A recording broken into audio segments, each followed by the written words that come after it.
en aquellos momentos en los que todo hijo de Dios ha pasado o va a pasar, porque ese es el caminar cristiano.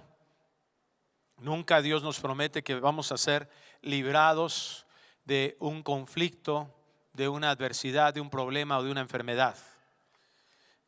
Muchos de ellos pueden llevarnos inclusive hasta la muerte. Los mártires, el conflicto con los religiosos o con el gobierno, los llevaron a la muerte. Muchos cristianos, las enfermedades nos han llevado o los han llevado a la muerte a muchos cristianos, y a los que no, pues nos va a llevar a esa misma condición si el Señor no viene antes. Entonces, no hay ni una sola promesa en la Biblia de que seremos librados. Si tú quieres ser librado de problemas y de conflictos, ¿verdad? Pues es un deseo que no es conforme al deseo de Dios. Por supuesto que tampoco somos buscadores de problemas, ¿verdad? No nos deleitamos en el problema en sí, pero sí nos podemos deleitar cuando pasamos los problemas en Dios nuestro Señor y Salvador. Eso es lo maravilloso.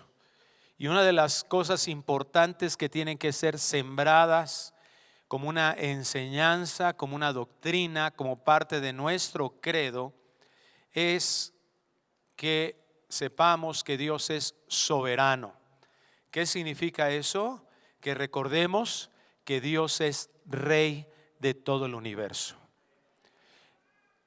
Es importante para todo nuestro vivir, pero como repito, en aquellos momentos en los que el dolor puede estar impactando nuestra mente y confundiéndonos, es trascendental que recordemos que Dios, desde que creó el universo y que en medio de toda circunstancia, desde que dice Génesis 1:1, en el principio creó, antes de eso, ¿verdad? Dios ya era el Rey de todo. Él en la creación y durante todo el tiempo, Él es el Rey, y durante toda eternidad nos muestra la Escritura, Él seguirá siendo el Rey. Él es el dueño de todo. Él tiene control absoluto de todo, y por eso aprenderemos el día de hoy, con la ayuda de Dios podemos estar convencidos y vamos a resolver la pregunta, ¿verdad? ¿Qué es lo que está pasando con lo que vemos actualmente en la humanidad? Que eso también nos confunde mucho. Pero con la ayuda del Señor y conforme a su palabra, convencida nuestra mente y nuestra conciencia, podremos declarar firmemente que creemos en el reino de Dios. Amén. Y quiero invitarlo para que abramos nuestra Biblia. Si trae su Biblia en libro, si la trae en su teléfono, pues ábrela. Nada más ponle ahí, ¿verdad? No molestar. Es decir, ahí hay un botoncito donde le puedes poner que no te entren llamadas, ni mensajes, ni nada, para que no te distraiga. Decía por ahí un predicador, para que el diablo no te vaya a mandar un mensaje y te robe la palabra de Dios el día de hoy. Entonces, ponle ahí, ¿verdad? No molestar en este tiempo. Yo estoy poniéndome como terapia prácticamente, que en los momentos importantes de mi vida voy a apagar mi teléfono. Y ahorita es un momento muy importante de nuestras vidas. Dios nos va a hablar. Salmo 93, 1 y 2 dice estas verdades que establece Dios inspirando a este salmista. Jehová reina, se vistió de magnificencia. Jehová se vistió, se ciñó de poder. Afirmó también el mundo y no se moverá. Firme es tu trono desde entonces, tú eres eternamente. Qué importante que la Biblia nos narre quién es Dios. Pero es tan hermoso este texto y quiero compartirles, ¿verdad? Siempre que estudiemos la Biblia, cuando tú quieras estudiar un pasaje de la Biblia, la recomendación es que lo leas 2 o 3 veces y después lo leas en otra versión para que te quede bien claro qué es lo que Dios nos está hablando. Porque lo importante no es lo que yo pienso que dice, sino lo que Dios dice que dice. ¿Qué es importante? Es lo que está ahí escrito específicamente. Entonces quiero leértelo en otra versión. En la Nueva Traducción Viviente voy a leer Salmo 93, 1 y 2. El Señor es Rey, se viste de majestad. Ciertamente el Señor se viste de majestad y está armado con fuerza. El mundo permanece firme y no puede ser sacudido. Tu trono, oh Señor, permanece desde tiempos inmemoriales. Tú mismo existes desde el pasado eterno. ¿Alguien puede decir amén a eso también? Le voy a suplicar que cerremos nuestros ojos y vamos a orar. Padre, muchas gracias porque por la obra de Cristo Jesús hemos recibido tantas misericordias, hemos recibido tantos favores tuyos, hemos recibido la reconciliación contigo por el perdón de nuestros pecados, hemos sido justificados, redimidos y ahora tenemos una relación contigo, Dios. Y ahora podemos entender tu palabra, nos has dotado de una mente espiritual donde podemos entender lo que tú quieres que entendamos de ella. Y por eso clamamos a ti, porque sabemos que esa es una obra que solo tu Espíritu puede hacer en nosotros. Ayúdanos a saber, Señor, que tú eres el Rey del universo y que la confusión que este mundo pueda haber sembrado en nuestro corazón, en nuestra mente, que las circunstancias que muchas veces nos han invitado a dejar de pensar en eso, en abandonar, Señor, este pensamiento y esta enseñanza de tu palabra. Señor, que aún los problemas, los dolores, cualquier situación, Señor, nos recuerde tu palabra, que en medio de todo eso tú sigues teniendo el control. No te tenemos que pedir que tengas el control, tú ya tienes el control. Así es que, Señor, queremos suplicarte que esto nos ayudes a que quede tan sellado en nuestro corazón que en cualquier circunstancia de nuestras vidas, en cualquier momento, sea lo que nos guíe. Nuestras decisiones guíen nuestra vida. Padre, permite que la exposición de tu palabra sea guiada por tu Espíritu de tal manera que seamos evitados de equivocarnos en lo que hablamos o en lo que escuchamos, en lo que entendemos y expresamos. Que sea tu Espíritu Santo el que dirija todo lo que hemos de hablar. Te lo suplicamos, Padre, en el nombre precioso de Cristo Jesús, nuestro Señor y Salvador. Y la iglesia decimos, amén. Toda la Biblia, este Salmo precioso 93, lo recuerdo mucho porque es un salmo que se hizo canto y era uno de los cantos que me hacen recordar a mi mamá, que fue la que me compartió el evangelio, la que me guió en mis primeros pasos en Cristo, la que me llevaba a la iglesia, la que me guiaba, la que, bueno, aparte de ser madre, ella fue como una pastora, ¿verdad?, en mi vida, en muchos años de mi vida. Y bueno, este salmo me recuerda mucho ese canto que ella cantaba. Pero toda la Biblia nos habla acerca del reinado de Dios. Vemos implícito y explícitamente esta expresión. Implícitamente porque vemos desde Génesis 1 que Él es el creador de todo, que su poder hace que todo exista y eso lo convierte inmediatamente en el dueño de todas las cosas. Y por ser el creador de todo lo existente, Él es el dueño, el Señor, y Él ejerce su dominio. Y esto es lo que el Salmo 93 nos está enseñando. Dice la Nueva Biblia de las Américas, ahora quiero leerles estos dos versículos en esta otra versión. El Señor reina, vestido está de majestad. ¿Por qué está Él expresando de esta manera?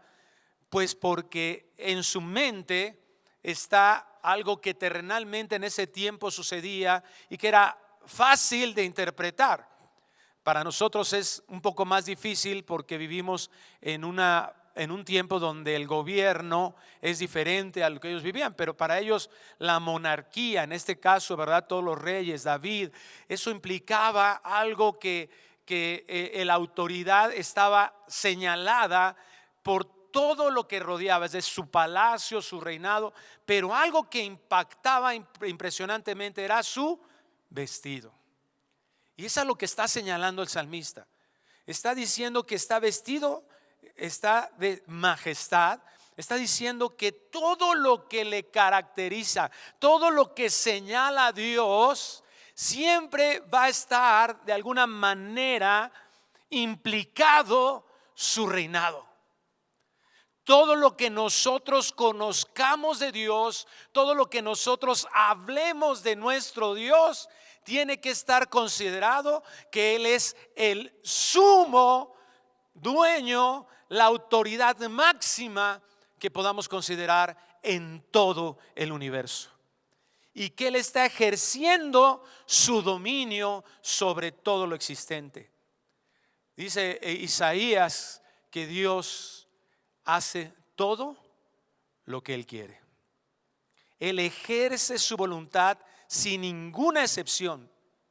Tiene control absoluto de todo. El Salmo 103, 19 nos lo vuelve a expresar. Son solo ejemplos de que podemos encontrar cantidad de textos en la Biblia en relación con esto. Dice el Salmo 103, 19: Jehová estableció en los cielos su trono y su reino domina sobre todos. ¿Su reino domina sobre qué, hermano? Todos, sobre todos. Su reino se extiende sobre todo el universo físico.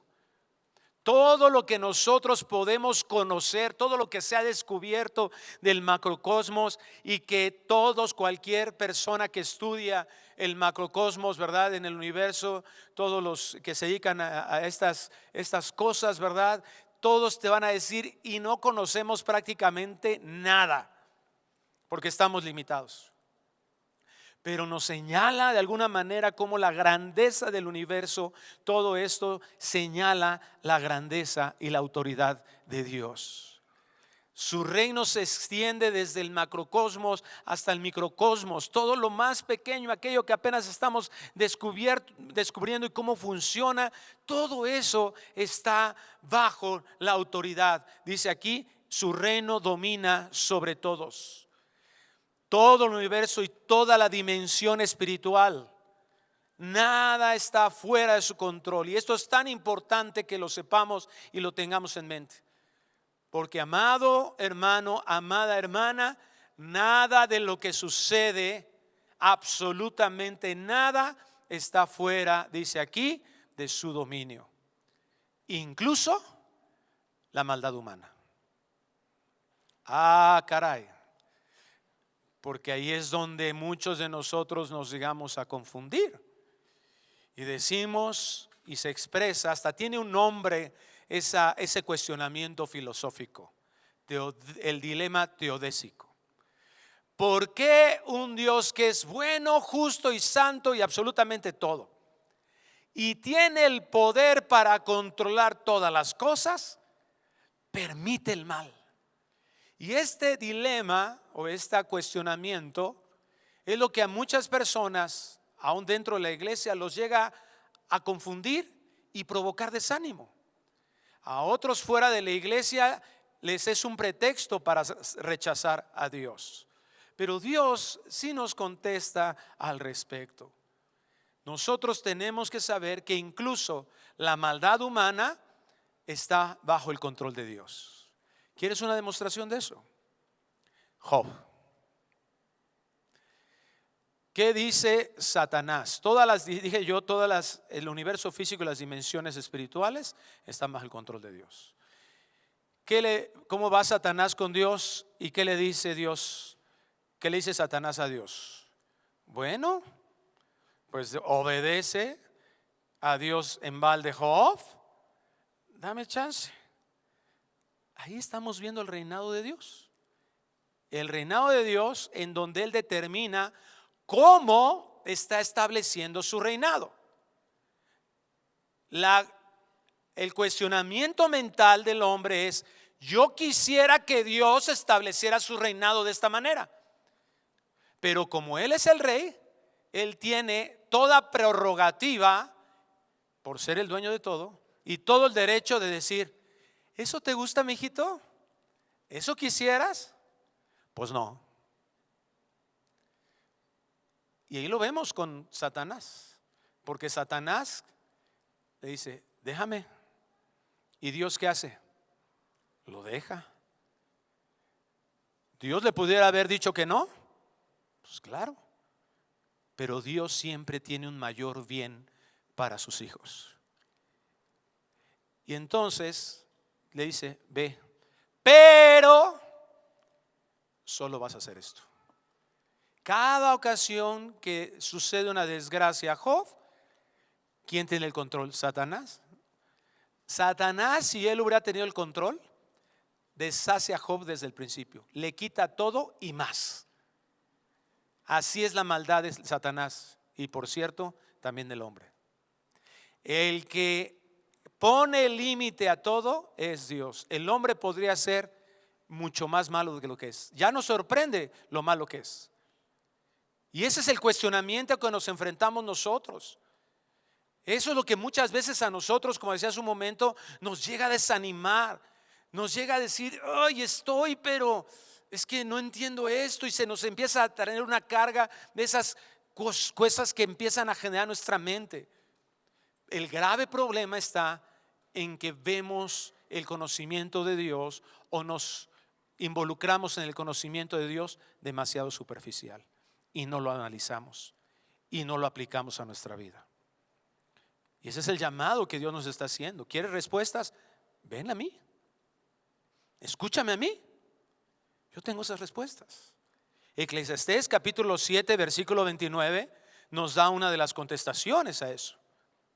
He aquí, solamente esto he hallado, que Dios hizo al hombre recto, pero ellos buscaron muchas perversiones. En el diseño perfecto de Dios hizo al hombre para cumplir un plan que él tenía, dice la escritura en Efesios 3:11, que él tenía, 3:11 al 14, que él tenía desde la eternidad. Desde la eternidad, como leíamos en el Salmo 93, en una de sus versiones, pasada. ¿A qué me estamos refiriendo con la eternidad pasada? A lo que sucedió antes de que nosotros estuviéramos existiendo. Antes de que el tiempo fuese, ya había una eternidad.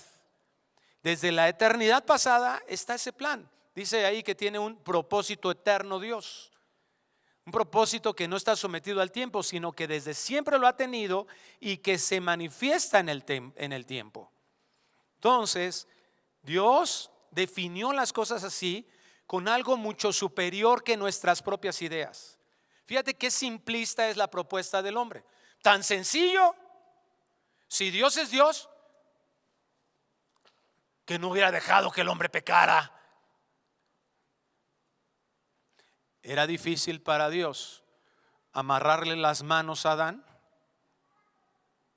Eso hasta tú y yo lo podemos hacer, ¿que no? Era difícil para Dios amarrarle las manos a Eva. Era difícil para Dios, cuando la vio platicando con la serpiente, llegar a decir: ¿tú qué haces, chamaca babosa? Ahora lárguese para allá. Métase. Cállese. Meterle un clavo a la cochina víbora así de la parte de arriba de su hocico hasta abajo.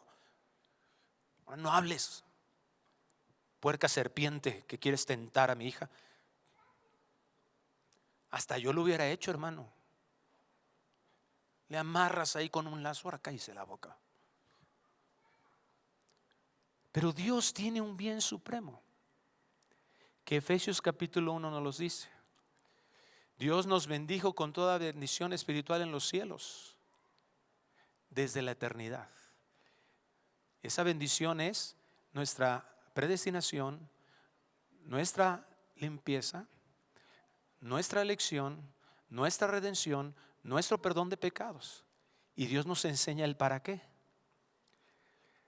Para alabanza de la gloria de su gracia. Dios no se iba a conformar con sus escogidos o hacia sus escogidos darnos una definición de gracia. Él vivió la gracia. Por eso se encarnó Cristo. Y ese es el mismo llamado que Dios nos hace. Cristo lo dijo: dar de gracia lo que de gracia recibisteis.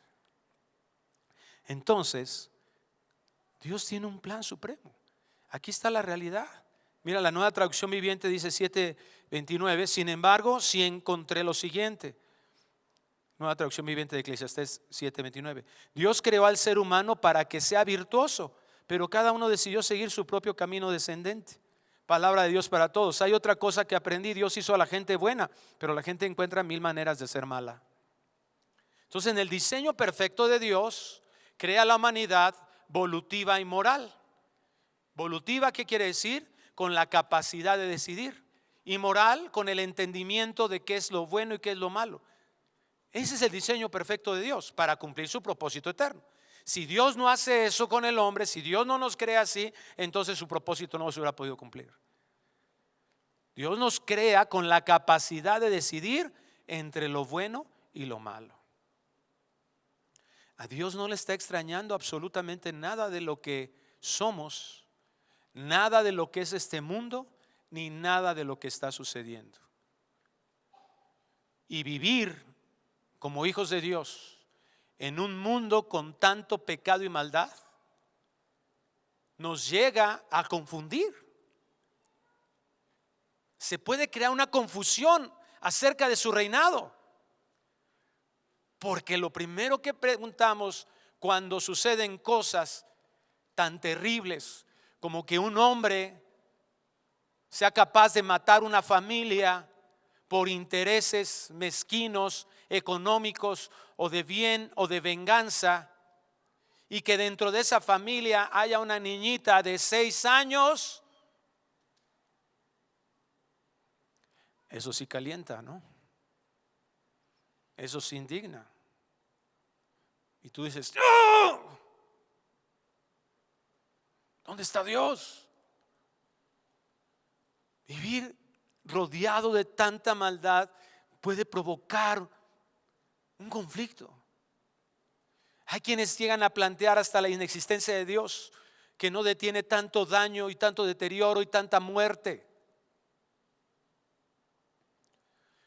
Pero déjame decirte que no eres el primero, ni somos la primera generación, ni siquiera en los primeros siglos de que se traen estos cuestionamientos.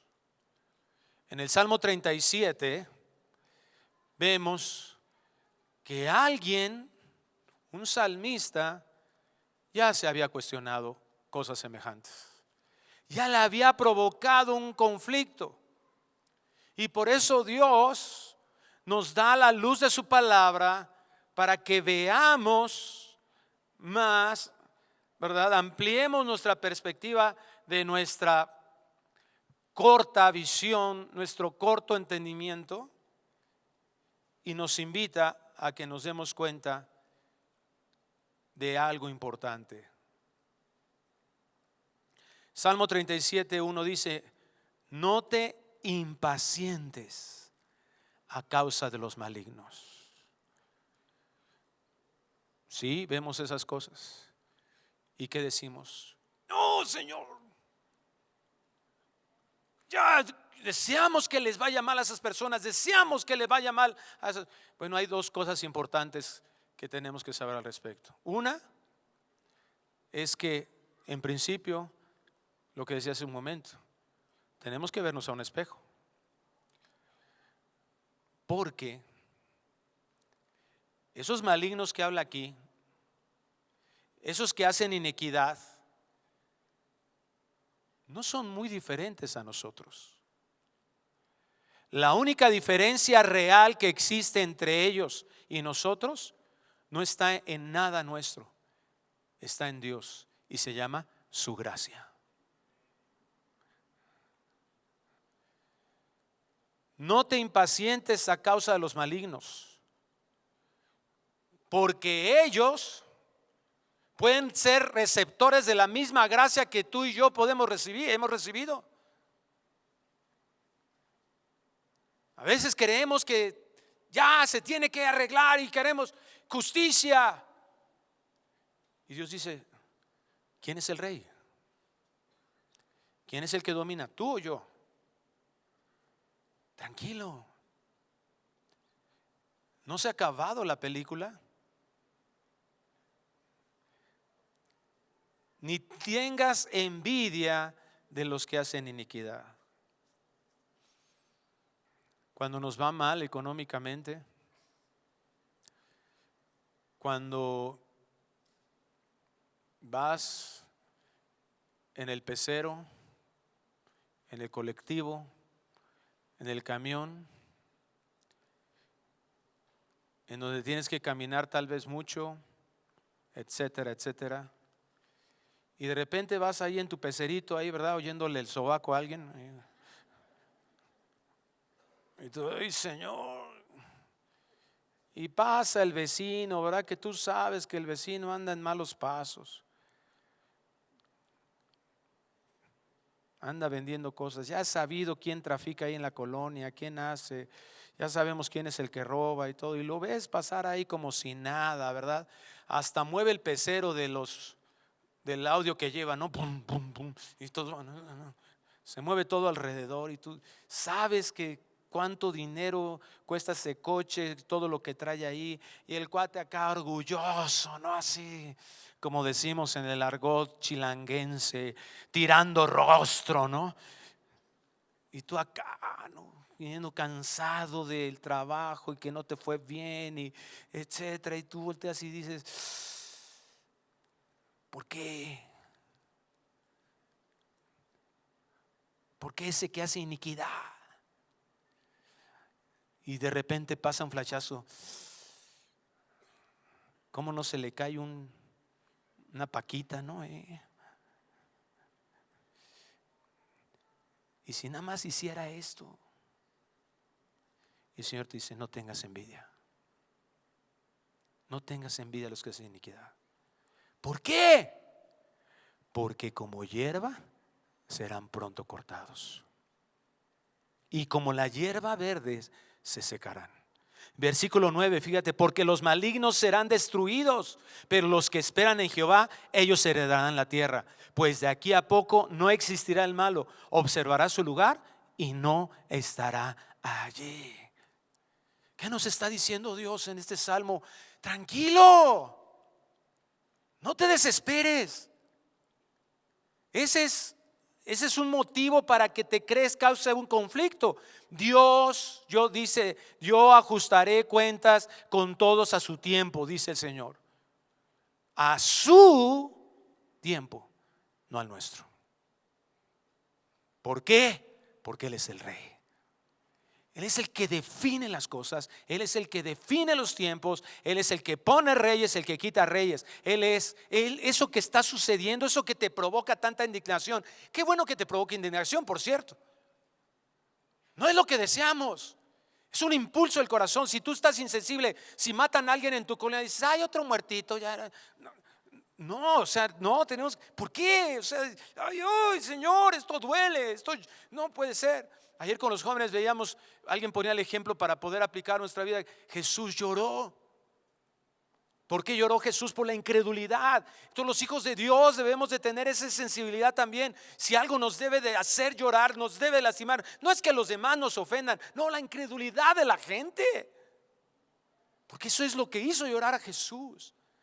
Qué terrible que la vida esté de esta manera. Sí, es terrible. Pero algo hay que considerar. Dios no está fuera del control. Dios limita eso. Pero además de todo, viene algo mejor en relación a su reino. A su tiempo Dios ajustará cuentas. Dios está en control soberano, aun cuando sus criaturas están en rebeldía abierta con Él. ¿Cuál es el propósito de Dios? Cumplir su plan eterno y soberano. Y soberano significa que Él lo va a hacer en la forma que Él lo ha determinado, en el tiempo que Él lo ha determinado. Él es el Señor. Y el objetivo es mostrar su bondad. ¿De qué manera? ¿De qué manera Dios muestra su bondad? ¿De qué manera Dios se glorifica aún en medio de estas circunstancias de tanta maldad? Mateo capítulo 5 versículo 45, cuando el Señor nos dice a nosotros que debemos de amar a nuestros enemigos, se pone a Él como ejemplo y nos da una definición de lo que es esa bondad manifestada en misericordia. Dice Mateo 5:45, para que seáis hijos de vuestro Padre que está en los cielos. ¿Qué hace nuestro Padre que está en los cielos? Hace salir su sol sobre malos y buenos, y que hace llover sobre justos e injustos. Aquí el Señor Jesucristo nos pone un ejemplo de algo que tiene que suceder para la subsistencia de todo ser humano, de todo animalito, de todo lo que vive, lo que tiene vida en la tierra, de todo lo que existe y tiene vida en la tierra. Se da gracias a que sale el sol, gracias a que llueve, gracias a que se sustenta la tierra. Todo lo demás tiene un alimento. Esta es la misericordia de Dios, amados. Su misericordia sustenta a todos, aun cuando los rechacen. La misericordia de Dios se manifiesta abiertamente a todos, porque este es el elemento más claro y evidente de que todos los seres humanos que terminarán por toda la eternidad, que han rechazado en esta vida y terminarán en toda la eternidad rechazando a Dios, sean juzgados por Dios, porque ninguno de ellos va a poder decir: yo no conocí tu misericordia. El Señor va a decir: aquí estaba mi revelación universal. Romanos capítulo 1 lo dice. Aquí estaba mi creación, aquí estaba mi sustento, aquí estaba mi lluvia, aquí estaba lo que comías. Todo eso me pertenecía a mí, y tú nunca lo reconociste. Su misericordia, su bondad se manifiesta en una misericordia que se llama especial, que se llama paciencia, en donde el Señor nos dice en el libro de los Hechos, ¿verdad? Mas Dios, pasando por alto los tiempos de esta ignorancia, quiere que todos los hombres procedan al arrepentimiento. ¿Por qué? Si fuiste un mentiroso y ofendiste a Dios, el creador del universo, ¿por qué si fui un ladrón? ¿Por qué si fui un blasfemo? ¿Por qué si deshonré a mis padres y ofendí a Dios con eso? ¿Por qué si hice tanto pecado, Dios no me hizo caer un rayo y me aniquiló? ¿Por qué Dios no derramó su gracia en el primer instante en que yo cometí un pecado? Porque su bondad se manifiesta en la misericordia que se llama paciencia, y Dios esperó para que su gracia se manifestara en mi vida a través del regalo de la fe y el arrepentimiento, y poder tener una reconciliación con Él. Gracias al Señor por su paciencia, porque de lo contrario estaríamos consumidos. Y si Cristo no recibe esa ira que yo debería haber recibido, entonces hubiera sido lo más terrible para nosotros. Todo lo contrario. En Colosenses 1:12 el Señor nos enseña. Pablo, escribiendo a esta iglesia, y al ver lo que estaba sucediendo y haciendo Dios en sus vidas, él les expresa estas palabras: con gozo, dando gracias al Padre que nos hizo aptos para participar de la herencia de los santos en luz, el cual nos ha librado de la potestad de las tinieblas y, escucha esto, trasladado al reino de su amado Hijo, en quien tenemos redención por su sangre, el perdón de pecados. Su gracia que nos reconcilia con Él y nos hace sus hijos y nos hace sus súbditos. La bondad de Dios se manifiesta en su misericordia y se manifiesta en su gracia para que nosotros ahora tuviéramos esa relación íntima con nuestro Dios. ¿Cómo fue esto? ¿Cómo se pudo lograr esto? Ya lo dijimos, ya lo dice aquí: debido a la obra de Cristo. En Marcos capítulo 1 versículo 14, el Señor nos comienza a decir cómo ese reino eterno de Dios se ha manifestado en el tiempo, en donde vemos claramente que Dios ejerce ese reinado, en donde limita el pecado en el hombre, en donde Él da misericordia y da gracia, pero también Dios nos dice y nos enseña que ese reinado sí será absoluto. Eso que anhelamos que suceda y que a veces creemos que y deseamos que ya suceda, que ya se imponga, Dios nos dice, sí, pero hay un tiempo para eso. Y Cristo en su ministerio fue el que marcó el inicio, hizo el señalamiento de ese inicio del establecimiento del reino absoluto de Dios en la tierra. Dice Marcos 1:14, después que Juan fue encarcelado, Jesús vino a Galilea predicando el evangelio del reino de Dios. ¿El evangelio de qué? Del reino de Dios, diciendo, el tiempo se ha cumplido y el reino de Dios se ha acercado. Arrepentíos y creed en el evangelio. Dios establecerá su reinado absoluto. ¿Cuándo? Nos enseña el Señor que no es en un instante específico, sino es un proceso. Se establecerá su reino, y que fue en la inauguración de ese reino absoluto, comenzó o se inaugura en la venida del Cordero de Dios. Estas palabras de Cristo que ha dicho se ha acercado, está diciendo, es como algo que está llamando a la puerta, ya es inminente, está a punto de entrar en escena. Cristo se encarna para venir a nosotros y establece eso y nos dice, aquí está lo que nos está diciendo el Señor, se ha acercado, dice, aquí está el Rey. Por eso dice, a los suyos vino, al pueblo que debería de haberle reconocido como Rey, y los suyos no lo recibieron. A lo suyo vino a hacer ese trabajo, y los suyos que debieron haber reconocido esto no lo reconocieron. Cristo se encarna para vencer el pecado, vence a la muerte, vence la condenación, vence todas las consecuencias que había.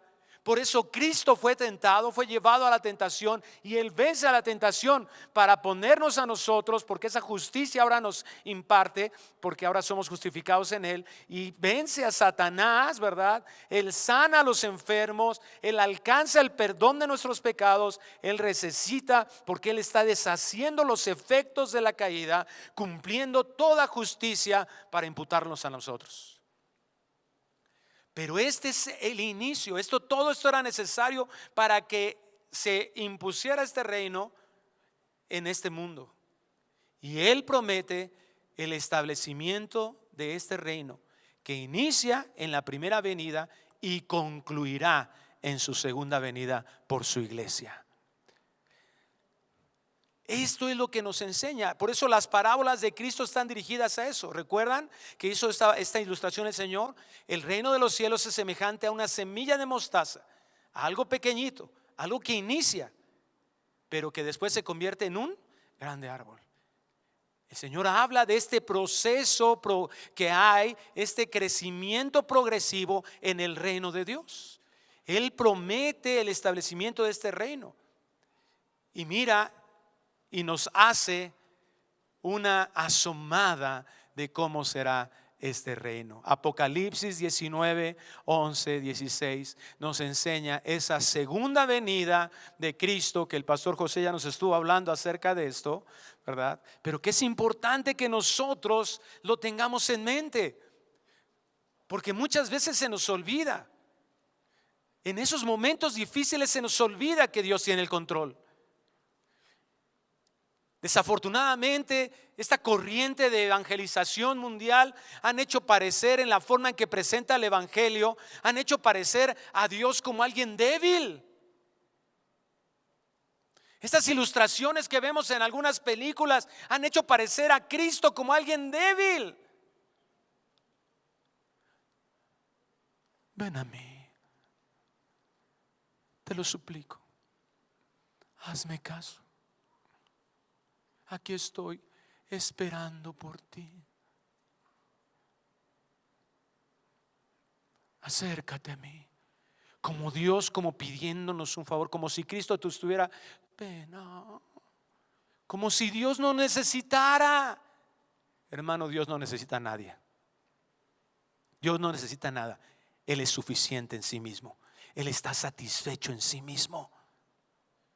Pero esta forma de expresión ha creado en muchos de nosotros como a un Dios débil. ¿Quién quiere a una persona así como rey?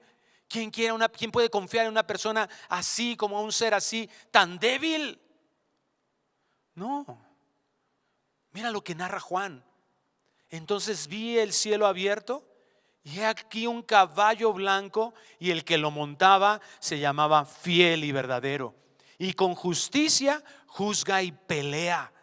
Sus ojos eran como llama de fuego, y había en su cabeza muchas diademas, y tenía un nombre escrito que ninguno conocía sino él mismo. Estaba vestido de una ropa teñida en sangre, y su nombre es el Verbo de Dios. Y los ejércitos celestiales, vestidos de lino finísimo, blanco y limpio, le seguían en caballos blancos. ¿Te das cuenta? Vamos a venir con Cristo. Los que seamos arrebatados, vamos a venir en su segunda venida. ¿No te emociona eso? Chale. Sí, dale un aplauso fuerte al Señor, hombre. Cosa que despiertas al hermano que está ahí junto a ti. Estaba vestido de una ropa teñida en sangre, y su nombre es el Verbo de Dios. Y los ejércitos celestiales, vestidos de lino finísimo, blanco y limpio, le seguían en caballos blancos. De su boca sale una espada aguda para herir con ella a las naciones, y él la regirá con vara de hierro, y él pisa el lagar del vino del furor y de la ira del Dios Todopoderoso. Y en su vestidura y en su muslo tiene escrito este nombre: Rey de Reyes y Señor de señores. Él establecerá el reino. Dale ese aplauso fuerte a Él. Alábalo con todo tu corazón, amado.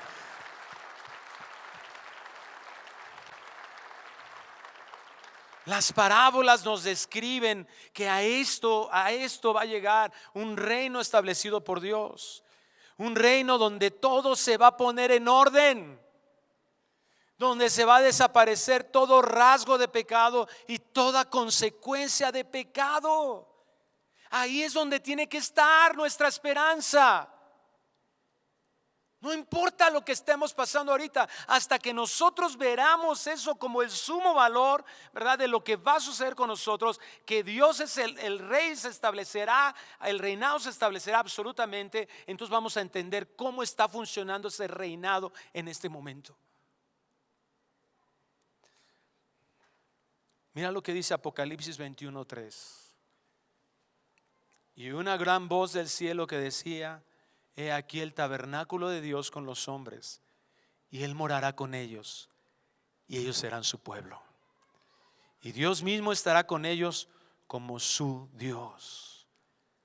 Enjugará Dios toda lágrima de los ojos de ellos, y ya no habrá muerte, ni habrá más llanto, ni clamor, ni dolor, porque las primeras cosas pasaron. Y el que estaba sentado en el trono dijo: He aquí, yo hago nuevas todas las cosas. Y me dijo: escribe, porque estas palabras son fieles y verdaderas. Dios nos está spoileando la película. Y gracias a Dios, porque esto es lo que debe de estar en nuestra mente. Dios no ha perdido el control. ¿Por qué? ¿O para qué más bien nos deja en este mundo de adversidad? Hay una historia que es un tipo de esto.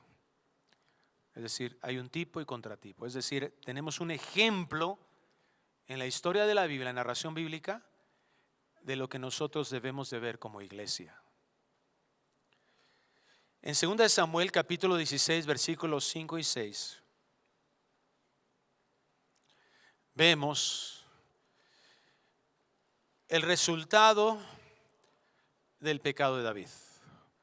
El jueves, por cierto, los que se están perdiendo de venir los jueves, tenemos un banquete delicioso que nuestro pastor José nos está compartiendo, de un estudio del libro de los Salmos. Precioso estudio.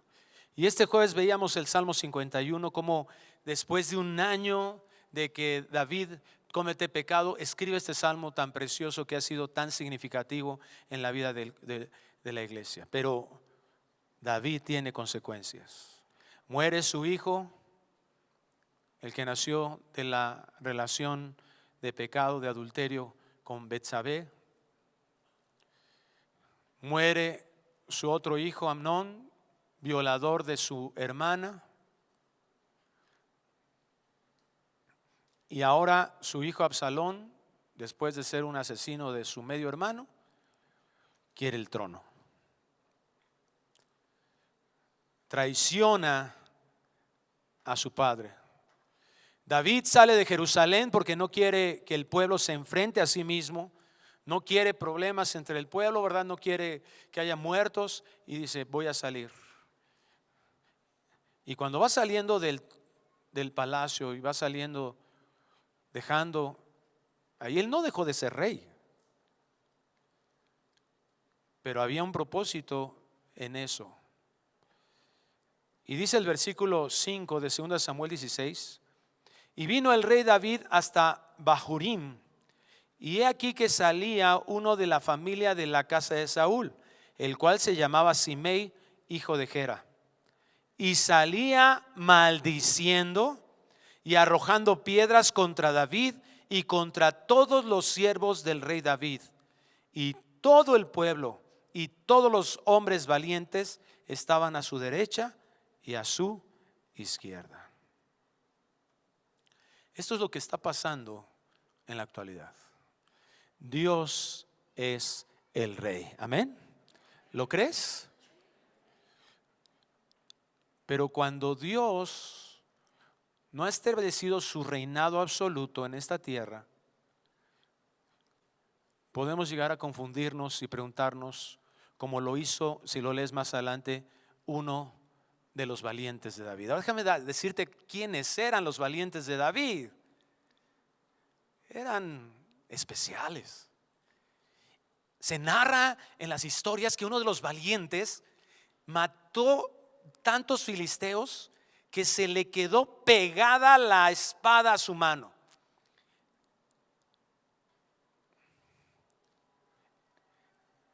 En alguna ocasión estaba por ahí David paseándose y dice, oh, cuánto añoraría beber agua del pozo de Belén. Y esos valientes, Belén, por cierto, estaba llena de filisteos, de los enemigos del pueblo. Y esos valientes dijeron, quiere agua del pozo, vamos.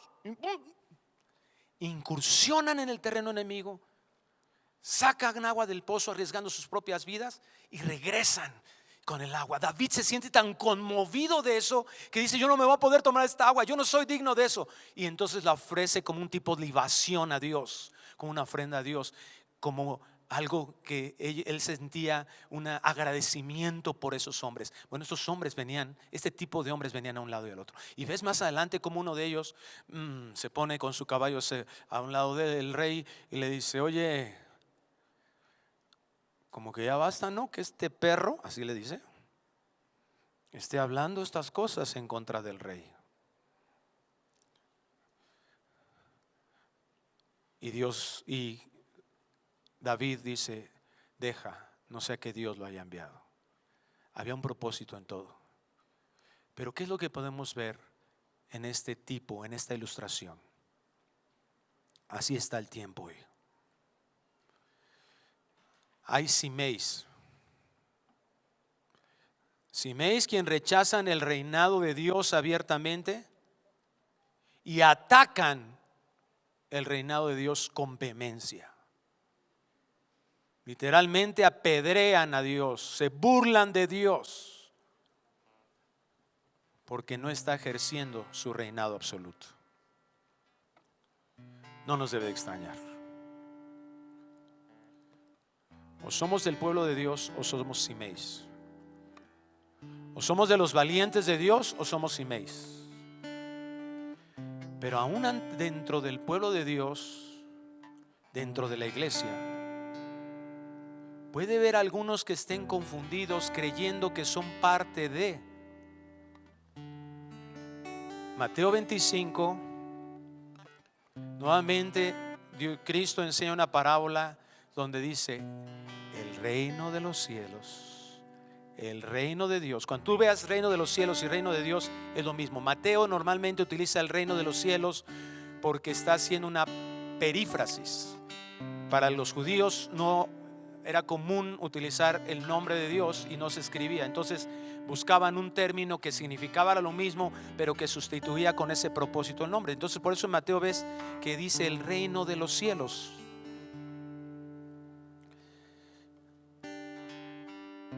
Y nos habla de una parábola en donde hay un señor que le da unos talentos, les encarga. Al que le da 10 talentos los reproduce, al que le da 2 talentos los reproduce. Y vemos ahí en el versículo 22 que llega el que había recibido 2 talentos y le dice: Señor, 2 talentos me entregaste, aquí tienes 2. He ganado otros 2 talentos sobre ellos. Su señor le dijo: bien, buen siervo y fiel. Sobre poco has sido fiel, sobre mucho te pondré. Entra en el gozo de tu señor. Pero llegando también el que había recibido un talento, dijo: Señor, te conocía que eres hombre duro, que ciegas donde no sembraste y recoges donde no esparciste, por lo cual tuve miedo y fui y escondí tu talento en la tierra. Aquí tienes lo que es tuyo. Hay personas que parece que están dentro del pueblo de Dios, algunos que parecen que hacen su obra, pero que evidentemente no hay frutos. Él dice, este hombre decía que conocía quién era Dios, pero este no era su Señor. No lo describió porque no lo conocía. Y no lo conocía porque dice Mateo 7 que iban a estar algunos diciendo: Señor, Señor, en tu nombre echamos fuera demonios. Y yo llegaba todas las mañanas, los domingos, a poner el equipo de audio, ponía las pantallas, arreglaba las sillas, yo hacía esto, cuidaba los carros, yo venía todos los domingos, cantaba, diezmaba, hacía. Señor, Señor. ¿Y qué dice el Señor? Nunca os conocí. Alguien que no es conocido de Dios no conoce a Dios y tiene conceptos de Dios equivocados. Respondiendo su señor, versículo 26, le dijo: siervo malo y negligente, ¿sabías que ciego donde no sembré? O sea, dice, ese es tu concepto de mí. Si sabías que no sembro donde no sembro y que recojo donde no esparcí, por tanto debías haber dado mi dinero. O sea, ya lo menos que debiste haber hecho es darlo a los banqueros, y al venir yo hubiera recibido lo que es mío con los intereses. Quitarle pues el talento y darle al que tiene 10 talentos, porque al que tiene le será dado y tendrá más, y al que no tiene, aún lo que tiene le será quitado. ¿Qué es lo que no tenía? No tenía una relación con su Señor. Y eso es todo en la vida. Y el siervo inútil echado en las tinieblas de afuera, allí será el lloro y el crujir de dientes. Mira, amado hermana, amado hermano, amada hermana, el asunto importante no quiere decir que ahora te llenes tu mente de una doctrina de entender el reino de Dios, y decir ahora sí ya, ok, como yo sé que Dios es el rey, entonces ahora ya voy a hacer lo que Dios me ha encargado y voy a empezar a dar fruto y voy a hacer. El asunto del entendimiento del reino de Dios es para que entendamos cómo funciona el reino de Dios, que Él es el rey y Él es el que determina, y Él es el que provee, y Él es el que da. No se trata de comenzar a tomar decisiones para hacer algo mejor. Se trata de entender que solo en Dios hay un fruto.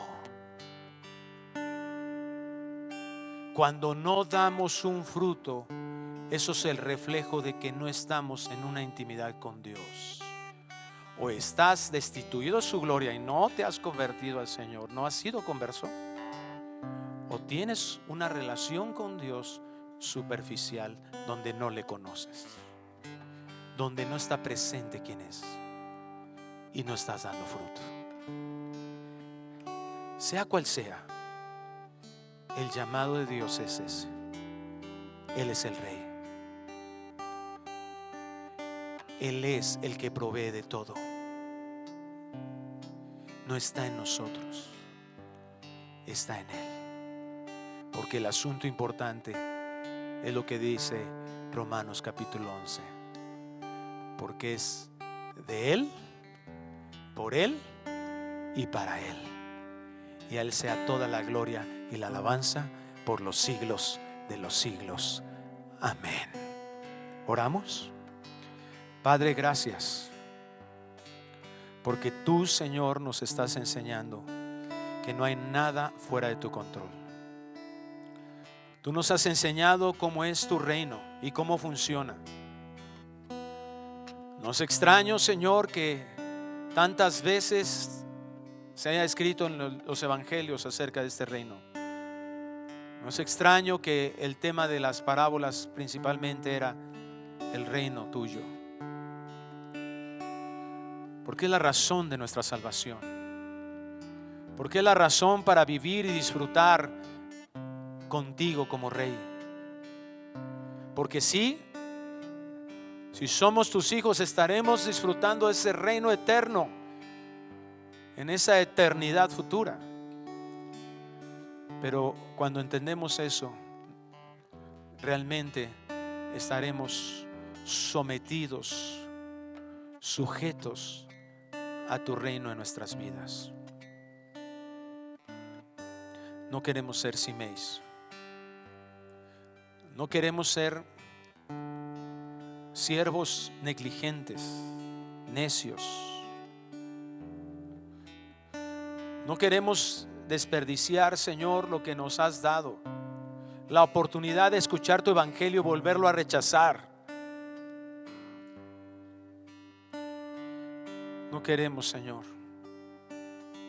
ser malos como este siervo que acabamos de leer. Queremos ser hijos tuyos que den fruto, pero estamos imposibilitados de hacerlo sin ti. Ayúdanos, Señor, para entender y saber que tú tienes el control de todo, y que lo que sí podemos hacer es ir a ti a suplicarte que tengas misericordia de nosotros, que manifiestes tu gracia, que nos haga creerte y que nos lleve, Señor, a vivir en una intimidad personal contigo, a entender que nuestro pecado no lo podemos solucionar, solo se puede solucionar en Cristo, en la fe en que Cristo Jesús pagó por todos ellos, que nosotros no podemos hacer absolutamente nada realmente sin ti. Te necesitamos. Danos una sed que nos dirija, Señor, a buscar de tu presencia, a buscar, Señor, disfrutar, porque tú nos abriste la puerta al trono de la gracia. Podemos entrar ahí, Señor. Somos súbditos bajo tu autoridad, pero tú eres un Rey bueno y bondadoso, amoroso. Y hemos menospreciado el sacerdocio de Cristo que nos abrió esa puerta ahí, y queremos seguir haciéndolo a nuestra manera. Y seguimos reclamando porque las cosas no están a nuestro gusto o a nuestro entendimiento. Dios, ayúdanos a entender, pero sobre todo, danos esa intencionalidad de buscarte a ti, porque esa será la única manera de que haya un fruto que te dé gloria. No queremos un fruto que nos glorifique a nosotros. Anhelamos un fruto que te dé gloria a ti. Dios, concédenos. Te suplicamos que nos concedas todo lo que sea necesario para que cuando lleguemos a tu presencia podamos escuchar esas palabras de tu boca. Bien, buen siervo y fiel, sobre poco has sido fiel, sobre mucho te pondré. Entra en el gozo de tu Señor. Que ese sea nuestro anhelo, Dios. Te lo rogamos en el nombre precioso de Cristo Jesús. Amén y amén.